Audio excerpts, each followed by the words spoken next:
Welcome back again to Cybersecurity Fundamentals. The series Cybersecurity Fundamentals. So in this video, what I'm going to do is I'm going to go over configuring file system security, right? So I'm going to do a few exercises covering creating a sample folder, securing a practice folder, viewing default share permissions for folders, explore initial folder sharing settings, right? So we're going to make sure I elevate my understanding in this case as far as sharing permissions, configuring them, determining effective permissions, and assigning remote access permissions as well. Lock system when idle, and re-enabling auto login to streamline access securely for this particular video. So let's go ahead and get started. All right, perfect. So now that I'm logged in, I'm in the File Explorer. I'm going to see if I can expand this here, and then the local disk, right? Then it should have here all the folders that are in the local disk, right? I want to create a new folder, right? And I'm just going to name it data one, right? Well, let's put some things in there also, right? So we're going to actually create two text documents. See, memo one, right? Then another one, memo two, right? Okay, perfect. So now that we have the data one folder with two files to manage or to demonstrate how to manage permissions, right? So now we're going to view default share permissions on the new folder. So when a new folder is usually created, it doesn't really have any share permissions, really. So now we're going to view the default share permissions for the data one folder that we've just created. All right, so let's take a look here. So let's go here, we're going to view the properties, all right? And now on the sharing tab here, we'll notice that the network file is sharing folder sharing section indicates that data folder one is not shared, right here. And as the creator owner of the folder, I can change the permission on this folder, right? So what we're going to do is just going to configure the share permissions. So as the creator and owner, it's myself in this case, but anyone will have complete control over the object, even if no user or group has been assigned to access the object. And we can also configure the permissions as required. So we're going to assign the permissions to data one the data one folder that we just created. So we're going to go to advanced sharing here, and then we'll hit share this folder, and then click permissions, right? So the permissions for the data one dialog box, as we can see clearly displayed, we'll notice that everyone on the specified domain is given the read permission by default on the share folder, right? So to change permissions, we're going to select everyone, already selected, then hit remove. All right, so removing the only object with access permission on this folder indicates that a folder can exist with no share permissions to any object in the specified domain. So now we'll notice that no user or group has permission to access the folder. So to assign permissions, we're going to hit add here. And on the select this object type or select users computer service accounts, we'll notice that practicelabs.com is selected by default in the from this location display box, right?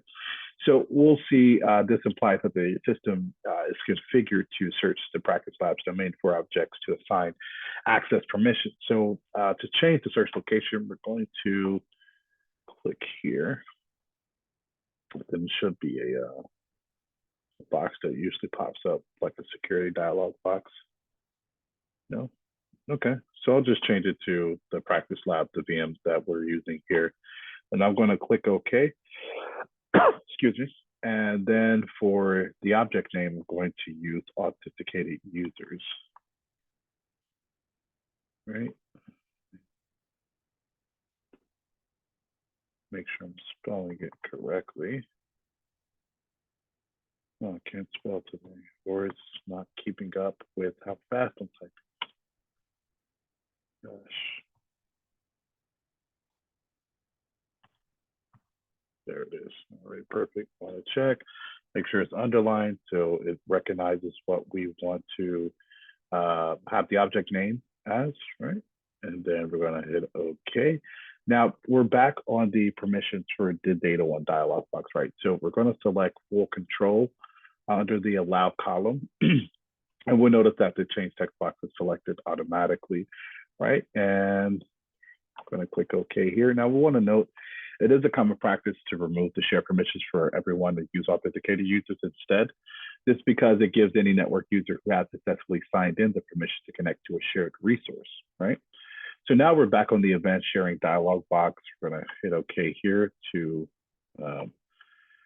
save the changes and exit the dialog box. And we're back on the data one dialog box. So we're gonna head to the security tab, right? And then on the security tab, we're gonna go to users here. And then we're gonna, well, let me go to users, click on it, then hit edit, right? So let's see, then I'm gonna select right here, make sure. There we go, okay. And then, yeah, I wanna make sure I select right under the allow column, right? Then I click okay. Now we're back on the data one properties dialog box, and we'll notice that the users group is now assigned the right permission as well. Let's see it highlighted here. And also, now we're going to configure advanced share permissions, right? Because we understand that the creator owner can change permissions as well as assign advanced permissions on a folder to the relevant users. Advanced permissions allow the folder owner to use granular or specific permissions without relying on the standard permissions that are built into Windows. Now we're going to manage advanced permissions assigned to the data one folder that we've just created. So we're going to go into, well, we're already there at the security lab, but then we're going to hit advanced here. All right.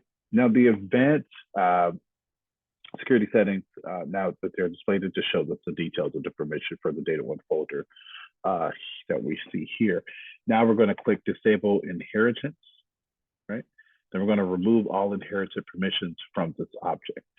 So what happens is clicking disable inheritance permits the folder owner to remove permissions inherited from a parent folder, right? So in this case, local disk C. So removing inheritance will give the folder owner the capability to assign custom permissions, right? So now the block, okay here.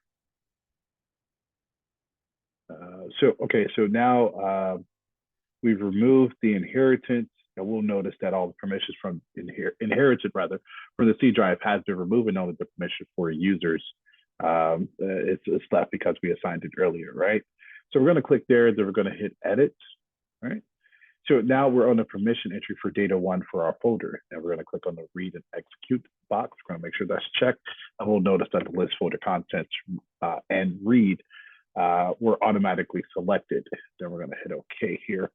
Now we're back on the advanced security settings for data one. Now we're going to click add, right?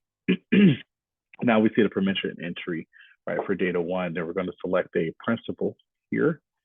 And we're doing this to add a new group into the permissions list, right? So once again, we have what we've seen just a second ago, the select user computer group and built-in security principal. We'll see that here, and we'll see that the location practice lab is automatically here as well. We're going to change the locations back to what we have here, just a general practice lab Windows 101, right? And then just waiting to see if there was a security box that populated here. But to enter our object name, we're just going to do creator owner. If I can do it, I want. There it is. Okay. Check names, of course. We want to make sure we see our underline. And then, then we want to hit OK. Well, I'll just hit OK there. Then now we're back on the permission entry for the data one folder, right? And then we want to select full control. Then we want to hit OK, right? And so now we're back on the advanced settings for the data one dialog box, which gives us access, or shows us access rather, for the permission entries.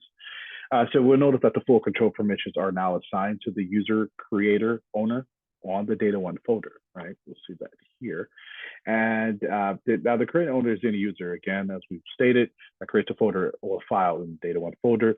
Now the permissions imply that the users have control of a folder or file that they created.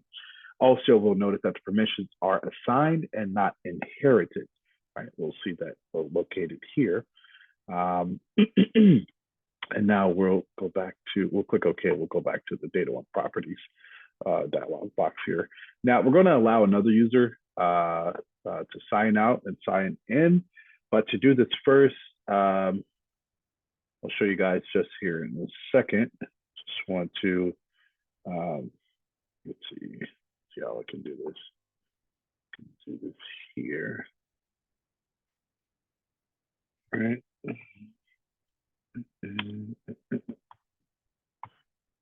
There we go, shut down, and I'll be back in just a second with the rest here.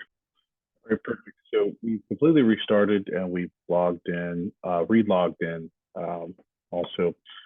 So now we're just going to do a few things. We're just going to, we're going to assign remote access permissions, right? So we typically need to explicitly assign permissions to a user to log onto a system remotely. So on the local system, you'll need to add the user to the remote desktop users group. And by default, the local administrators group has the permission to remotely access the system. So what we're going to do, we're going to add a random name to account into the remote desktop just to showcase this, right? We're going to add it to the desktop users group so that this person is permitted to connect to our VM here, right? So, and you may wonder why I have the File Explorer open. So I'll show you why. So we're going to go to this PC, then we're going to open properties, and then we'll see remote settings here, right? Then we'll see the system properties dialog box here. And then from the remote desktop, we'll select users. Well, we'll hit select users rather than we're going to hit add here, right? Then we're going to say, I'll make up a name, Jan. The Office is one of my favorite shows. Jan Regas, right? And then we're going to check names, of course. We like that underline. And then we have that secured here. Now we're back on the remote desktop users dialog box, and we'll notice that Jan's account is added. So we'll click OK since we're okay with that, right? So now we're back on the system properties dialog box, and you can close that out, and we'll just see the basic information, right, about our system that we're using, right? Windows 10 Pro, the edition, blah blah blah. So then we'll go to here. Then we're going to please shut down or sign out, and we're going to sign out just so we're able to log into Jan's account here. All right, perfect. So we have everything rebooted again. So now what we're going to get into now is determining effective permissions, which effective permissions in Windows are the permissions that are assigned to a user. So effective permissions actually include explicit permissions assigned to a user as well as the inherited permissions, right? So we're going to go to File Explorer, pretty similar to what we did before. Should take a while. So then we'll hit this here. Oh, we already have that expanded, right? And then we'll see the data one folder here. So we'll create a text doc. Let's see, called Jan things to do, right? Because she got stuff to do, right? We like Jan to be here at work, but you gotta actually work. You gotta do some stuff, right? So then we're going to right click here and properties, and then we'll click the security tab here. Now under the security tab, we'll see that Jan should already be, well, okay, I see what happened here. So it should be Jan here, but I ran into an issue with trying to log in under Jan. There was an issue with the VM. So we're just going to keep along as if we're inside as Jan, right? So we'll notice that the user that we have, of course, has full control permission on the text document with all permissions checked or selected. And then we'll select the users here, then we'll hit edit, right? And then also we'll see the permissions that are allowed to us here, pretty much everything that we'd like to do. And then we'll go to the permission for users. Let's see. Right, and so it doesn't have everything. It allows us to read and execute, read rights, but no special permissions. Right, and we're going to deny rights. Let's see, deny rights. Then we'll click OK here. Now we'll see. Now we'll be back on the Windows security dialog box, and we'll see the box that I just hit yes on. It states that the deny takes precedence over the allow permissions, right? So I would just click a yes to acknowledge the change. So now the user group, we'll see, has been denied right access to Jen's file, which is what we want. Now, Jalen, of course, is able to do all of these tasks because she would be the creator and owner of the text document. And now what we're going to do now is explore a shared folder and its permissions. When you share a folder, you assign certain permissions to one or more users, right? So consider a scenario where you have several users and you want to determine a specific user's permissions. In that scenario, you would need to verify the user's effective permissions. So we're going to evaluate the user's access permission to a folder, right? So we're going to connect to another device, well, another VM here. Just a second. Oh, automatically logged in. All right.